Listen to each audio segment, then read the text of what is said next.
नमस्कार। आज हम गहराई से उतर रहे हैं चरक संहिता के एक कह सकते हैं बहुत ही महत्वपूर्ण अध्याय में, खास तौर पर गृहिणी रोग पर।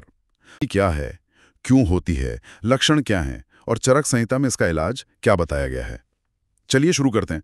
तो सबसे पहला सवाल यही कि ये गृहिणी ये है क्या आखिर। नोट्स में क्या लिखा है इसके बारे में। हाँ, तो नोट्स के हिसाब से देखें तो गृहिणी नाम ही इसलिए है क्योंकि ये भोजन को ग्रहण करती है, मतलब पकड़ कर रखती है। अच्छा, ग्रह धातु से। जी हाँ, ग्रह धातु का मतलब ही है पकड़ना, धारण करना। और इसे अग्नि का अधिष्ठान भी कहा गया है। अग्नि का अधिष्ठान, इसका ठीक ठीक मतलब क्या हुआ। इसका काम भी दोहरा है। एक तो खाने को थोड़ी देर रोक कर रखना ताकि वो पच सके, उसके पोषक तत्व शरीर सोख सके। और दूसरा काम है जो खाना पच नहीं पाया उस अपचित हिस्से को आगे की तरफ ढकेलना। तो अगर गृहिणी ही कमजोर हो गई तो समझ लीजिए कि पाचन का पूरा सिस्टम ही गड़बड़ा जाता है। तो ये कहाँ होती है शरीर में, मतलब आजकल की भाषा में समझे तो। नोट्स इशारा करते हैं कि ये आमाशय यानी पेट और पक्वाशय मतलब बड़ी आंत के बीच का हिस्सा है। इसे काफी हद तक हम आज की छोटी आंत, खासकर उसका शुरुआती हिस्सा जिसे ड्यूडेनम कहते हैं, उसके जैसा मान सकते हैं। अच्छा, तो ये पाचन तंत्र की एक तरह से क्या कहें, मैनेजर जैसी हुई। हाँ, कुछ वैसा ही समझ लीजिए। नोट्स में इसके अलग अलग प्रकारों का भी जिक्र था, सही कहा ना मैंने। जी हाँ, बिल्कुल। आयुर्वेद तो हर चीज त्रिदोष के नजरिए से देखता है, वात पित्त कफ। तो उसी आधार पर नोट्स में गृहिणी रोग के मुख्य रूप से 4 प्रकार बताए हैं। एक है वातज गृहिणी जिसमें वायु दोष बढ़ जाता है, दूसरी पित्तज जिसमें पित्त यानी गर्मी ज्यादा हो, तीसरी कफज गृहिणी जिसमें कफ दोष ज्यादा हो, और चौथी है सन्निपातज। सन्निपातज। हाँ, ये सबसे मुश्किल वाली है क्योंकि इसमें तीनों ही दोष बिगड़े हुए होते हैं। बाप रे, वो तो काफी जटिल लगता होगा। और ये समस्या होती क्यों है, मतलब क्या कारण है कि ये दोष बिगड़ जाते हैं और गृहिणी पर असर डालते हैं। देखिए, नोट्स में जो सबसे बड़ा कारण बताया गया है वो है अग्निमांद्य। अग्निमांद्य। हाँ, मतलब पाचन अग्नि का मंद पड़ जाना, उसका कमजोर हो जाना। और ये अग्नि कमजोर क्यों होती है। इसके पीछे वजह है मिथ्या आहार विहार। सीधा सीधा कहें तो गलत खानपान और गलत लाइफस्टाइल। जैसे कभी भी कुछ भी खा लेना, टाइम का ध्यान नहीं रखना, बहुत ज्यादा खा लेना या बिल्कुल भूखे रह जाना, भारी तला भुना बासी खाना, ये सब चीजें अग्नि को बिगाड़ती हैं। नोट्स में एक और जरूरी बात लिखी है, अगर किसी को पहले कभी दस्त मतलब अतिसार हुआ हो और उसका ठीक से इलाज ना हुआ हो, वो पूरी तरह ठीक ना हुआ हो, तो वो कमजोरी भी आगे चलकर गृहिणी रोग बन सकती है। और हाँ, विषम भोजन मतलब खाने में बहुत अनियमितता, कभी बहुत खाया, अगली बार बिल्कुल कम, भूख नहीं है फिर भी खा लिया, ये भी अग्नि और गृहिणी दोनों के लिए नुकसानदायक है। ये तो आजकल की भागदौड़ भरी जिंदगी में बहुत आम गलतियां लगती हैं। खैर, इन कारणों से शरीर के अंदर होता क्या है असल में, ये रोग पनपता कैसे है, इसकी प्रक्रिया क्या है। नोट्स में इसकी संप्राप्ति यानी रोग के बनने का प्रोसेस समझाया है संक्षेप में। होता यह है कि जब इन कारणों से हमारी पाचन अग्नि, वो डाइजेस्टिव फायर बिगड़ती है, तो खाया हुआ खाना ठीक से पचता नहीं है। इस अधपचे खाने से एक चिपचिपा सा टॉक्सिक पदार्थ बनता है, जिसे आयुर्वेद में आम कहते हैं। आम, ये सुना है मैंने। जी, यही आम फिर हमारे दोषों को, वात पित्त कफ को उनके नॉर्मल लेवल से भड़का देता है, उन्हें इम्बैलेंस कर देता है, और फिर ये बिगड़े हुए दोष सीधा असर डालते हैं गृहिणी पर, उसे दूषित करते हैं। इससे गृहिणी की जो अपनी नेचुरल क्षमता है ना खाने को रोकने और पचाने की, वो खत्म होने लगती है। समझ गया। बस यहीं से गृहिणी रोग की कहानी शुरू हो जाती है। तो क्या इसके शुरू होने को कुछ इशारे मिलते हैं, मतलब कोई वार्निंग साइन जिससे पता चले कि कुछ गड़बड़ शुरू हो रही है। हाँ, बिल्कुल। रोग के पूरी तरह से जमने से पहले कुछ लक्षण दिखते हैं जिन्हें पूर्व रूप कहा गया है। नोट्स में इनका जिक्र है, जैसे खाना पचने में बहुत देर लगना, कभी एकदम से कब्ज हो जाना, तो कभी पतले दस्त लगना। अच्छा, ये उलटफेर होता रहता है। हाँ, प्यास बेवजह बढ़ जाना, खाने की इच्छा ही खत्म हो जाना मतलब अरुचि। इनके अलावा मुंह का स्वाद खराब रहना या बार बार पानी जैसा आना, कानों में अजीब सी भिनभिनाहट या घंटियों जैसी आवाजें आना, जिसे कर्ण श्वेद कहा है। पेट फूला हुआ लगना या उसमें गुड़गुड़ाहट होना, जिसे आटोप कहते हैं, और बिना किसी खास वजह के शरीर में कमजोरी या थकावट महसूस होना, यानी दौर्बल्य। नोट्स के हिसाब से ये सब इशारे हो सकते हैं कि गृहिणी पर असर पड़ रहा है। और जब ये रोग पूरी तरह से हो जाता है, फिर लक्षण कैसे दिखते हैं? क्या वो दोष के हिसाब से अलग अलग होते हैं, जैसा आपने प्रकारों में बताया था? हाँ, तब लक्षण ज्यादा साफ होते हैं और दोष के अनुसार अलग अलग। जैसे नोट्स बताते हैं कि वातज गृहिणी में पेट में दर्द होता है और मल पतला झागदार आता है बार बार। मल त्याग करते समय आवाज भी हो सकती है।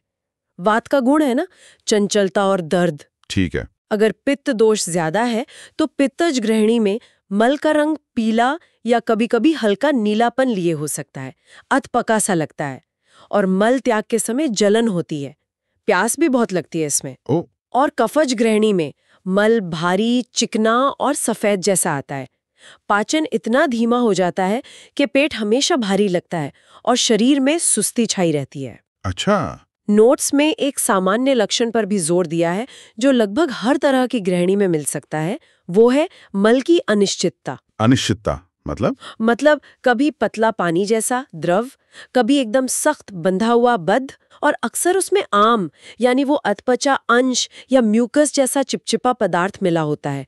और शारीरिक कमजोरी, दुर्बल्य, वो तो जैसे इस रोग का पक्का साथी बन जाती है। ये लक्षण सुनकर ही लगता है कि ये कितनी परेशान करने वाली स्थिति होगी। अब आते हैं सबसे जरूरी हिस्से पर, इलाज। चरक संहिता क्या रास्ता दिखाती है? नोट्स में उपचार के बारे में क्या खास बातें हैं? हाँ, तो देखिए, इलाज का जो मूल सिद्धांत है, जैसा नोट्स में साफ है, वो बिगड़ी हुई अग्नि को फिर से ठीक करने पर टिका है। इसके लिए 4 मुख्य तरीके या स्ट्रेटजी बताई गई हैं। पहला है दीपन। दीपन? हाँ, दीपन मतलब ऐसी दवाएं या खाना देना जो मंद पड़ी अग्नि को जगाएं, उसे तेज करें। दूसरा है पाचन। पाचन मतलब जो आम विष शरीर में बन गया है उसे पचाकर शरीर से निकालने में मदद करना। तीसरा है लंघन। लंघन का मतलब हमेशा भूखे रहना नहीं है। अच्छा, मुझे लगा तो उपवास होता है। उपवास हो सकता है, लेकिन जरूरत के हिसाब से।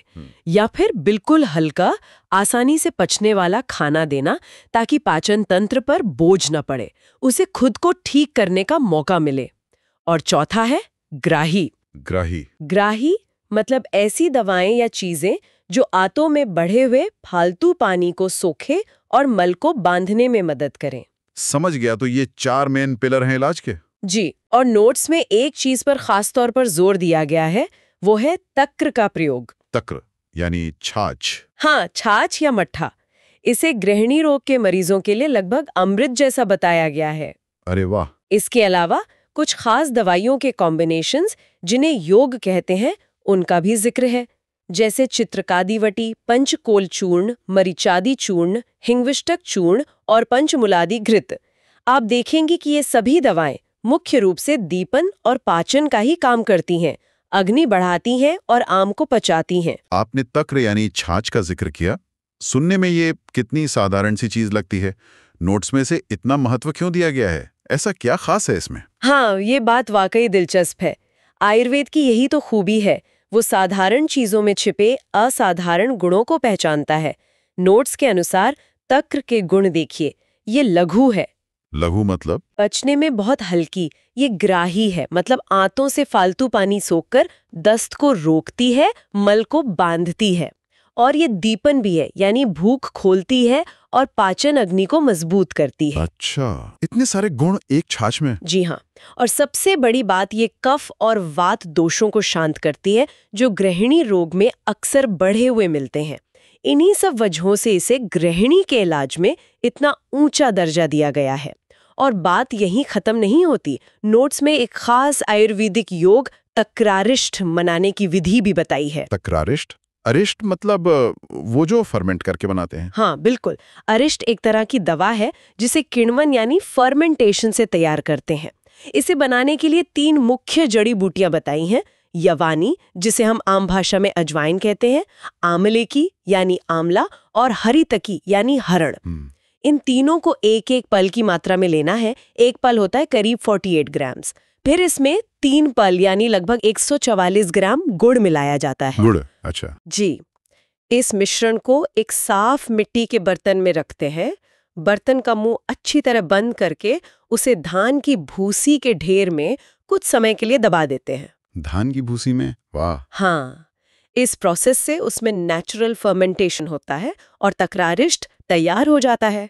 ये तो पूरी प्रक्रिया ही बड़ी रोचक है, जैसे कोई पारंपरिक विधि हो। और ये तैयार होने के बाद इसका उपयोग कैसे और किन रोगों में बताया गया है? नोट्स के अनुसार ये तकरारिष्ट सिर्फ गृहिणी के लिए ही नहीं, बल्कि अर्श, जिसे पाइल्स या बवासीर कहते हैं, हाँ, मूत्रकृच मतलब पेशाब में रुकावट या जलन, गुल्म यानी पेट में बनने वाली गांठ जैसा महसूस होना, और प्लीहा यानी तिल्ली, स्प्लीन से जुड़े रोगों में भी फायदेमंद है। अच्छा, तो कई रोगों में काम आता है ये। जी, इसे लेने का तरीका बताया है आधा पल, यानी लगभग 24 मिलीलीटर, क्योंकि ये लिक्विड होता है। इसे गर्म पानी के साथ लेना चाहिए। इसका मुख्य काम है अग्नि को तेज करना, दीपन और बढ़े हुए वात और कफ दोषों को कम करना। तो इस तरह ये एक ही दवा पाचन तंत्र की कई समस्याओं में काम आ सकती है। तो इन नोट्स के जरिए हमने समझा कि चरक संहिता गृहिणी रोग को कितनी बारीकी से देखती है। ये सिर्फ पेट की गड़बड़ नहीं, बल्कि हमारी जीवन शक्ति यानी अग्नि के संतुलन से जुड़ा पूरा मामला है। कैसे अलग अलग दोषों के बिगड़ने से रोग के रूप और लक्षण बदल जाते हैं, और कैसे तक्र यानी छाछ जैसी रोजमर्रा की चीज भी एक शक्तिशाली दवा साबित हो सकती है। ये वाकई में सिर्फ पाचन का नहीं, बल्कि पूरे शरीर के पोषण और स्वास्थ्य का सवाल है। बिल्कुल, और ये हमें सोचने कर मजबूर करता है। हाँ, आज के समय में हमारी लाइफस्टाइल, हमारे खान पान की आदतें, बिल्कुल। कहीं हम अनजाने में ही अपनी उस मौलिक अग्नि को तो कमजोर नहीं करते जा रहे, जिसके संतुलन पर चरक संहिता ने हजारों साल पहले इतना जोर दिया था। ये तो सोचने वाली बात है। ये प्राचीन ज्ञान आज भी कितना जरूरी है, कितना प्रासंगिक है, ये विचार करने योग्य बात है।